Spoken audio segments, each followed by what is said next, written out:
De la philo, de la tech, c'est Philotech. Emmanuel, après les ultra crépidariens, tu vas nous parler du parésiaste. Tu t'es lancé le défi d'enrichir notre vocabulaire de mots inutilisables. Bon, plaisanterie mise à part, tu vas nous parler de vérité au travers de ce concept du philosophe Michel Foucault. Alors, pour commencer, je te poserai une question ultra simple.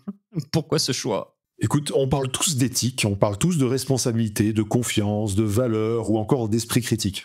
On prétend tous et toutes être attachés à ces concepts, on affirme haut et fort notre désir de les promouvoir, de les défendre, on se les attribue et on en fait des étendards de notre éthique.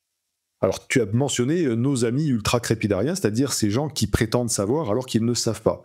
J'ai déjà eu l'occasion, dans ce cadre-là, d'évoquer les entrepreneurs de normes et tous ces passagers clandestins de l'éthique, tous plus prosélytes les uns que les autres, mais très rarement pratiquants de cette éthique qu'ils portent en bandoulière.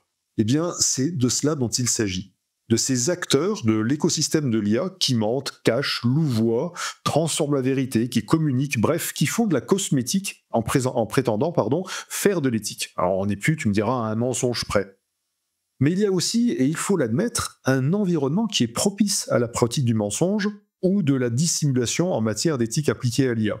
Je dirais même, en étant à peine provocateur, qu'il y a une demande de mensonge, une injonction à laquelle il est parfois difficile d'échapper.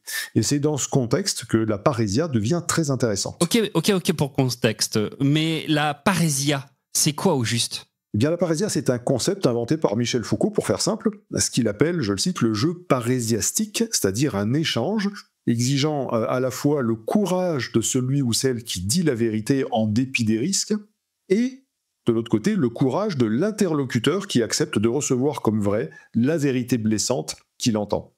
Pour faire simple, c'est la capacité à établir un système où un émetteur dit les choses telles qu'elles sont, sa vérité, au risque de blesser, et où un récepteur accepte cette vérité. Alors non pas qu'il la valide, mais plutôt qu'il accepte d'écouter une assertion blessante. Donc tu penses que dans le domaine de l'éthique appliquée à l'IA, certains acteurs manquent de courage ? Alors, je pense que certains acteurs manquent en effet de courage pour dire à leurs interlocuteurs, soit qu'ils se trompent, qu'ils ont tort, ou tout simplement pour affirmer un avis différent.